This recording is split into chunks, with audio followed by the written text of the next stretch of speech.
ഞാനങ്ങ് അതിശയിച്ചു പോയി കേട്ടോ. ഇത് നമ്മുടെ വീടിന്റെ മുൻവശത്ത് നിൽക്കുന്ന ഒരു കാരമരമാണ് കേട്ടോ.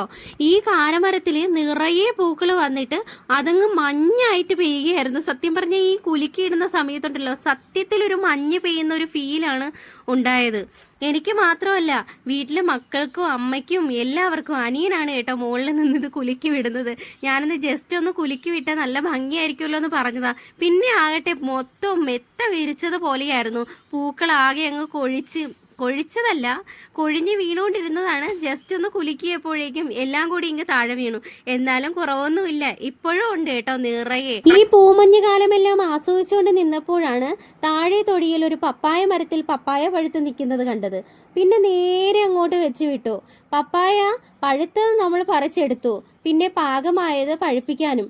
പിന്നെ കുറച്ച് കിളി കൊത്തിയതുണ്ടായിരുന്നു, അത് നേരെ അതിൽ തന്നെ നിർത്തി. ഇനിയും വരുമല്ലോ അവർ കഴിക്കാനായിട്ട്, അപ്പോൾ അവർക്ക് വിഷമമാകണ്ടെന്ന് കരുതി അത് അതിൽ തന്നെ നിർത്തിയിരുന്നു. അതും കഴിഞ്ഞ് പിന്നെ വീട്ടിലോട്ട് പോയപ്പോഴാണ് ഒരു വാഴക്കുല നല്ല പാകമായി നിൽക്കുന്നത് കണ്ട്. പിന്നെ വേറൊന്നും നോക്കി, പിന്നെ അതിനെയും കൂടി എടുത്തു കേട്ടോ നമ്മൾ വീട്ടിലത്തേക്ക്. എന്തായാലും അമ്മയ്ക്കും സന്തോഷമായി, എനിക്കും സന്തോഷമായി. അമ്മയ്ക്ക് 2 ദിവസം കറി വെക്കാനുള്ളതും കിട്ടി, എനിക്ക് 2 ദിവസം ഫ്രൂട്ട്സിനായും കിട്ടി. മക്കള് 2 പേർക്ക് ഇത് ഭയങ്കര ഇഷ്ടമാണ്. ഒരാൾക്കാണെങ്കിൽ അത്ര പോരാ ഈ പപ്പായ. പക്ഷേ എന്നിരുന്നാലും ഞാൻ അവനെ കൊണ്ട് കഴിപ്പിക്കാറുണ്ട്. നമ്മുടെ വീട്ടിൽ കിട്ടിയതല്ലേ. സത്യം പറയുകയാണെങ്കിൽ ഈ പപ്പായ അമ്മയാണ് കട്ട് ചെയ്തുകൊണ്ടിരുന്നത്. പിന്നെ അമ്മ കട്ട് ചെയ്യുന്നത് കണ്ടിട്ട് കൊതി തോന്നിയിട്ട് ഞാൻ അമ്മയുടെ കയ്യിൽ നിന്ന് മേടിച്ചതാണ്. നല്ല മധുരമായിരുന്നു. എനിക്കത് കയ്യിൽ കിട്ടിയപ്പോൾ തന്നെ വായിൽ വെള്ളം ഊറിയിട്ട് വയ്യായിരുന്നു.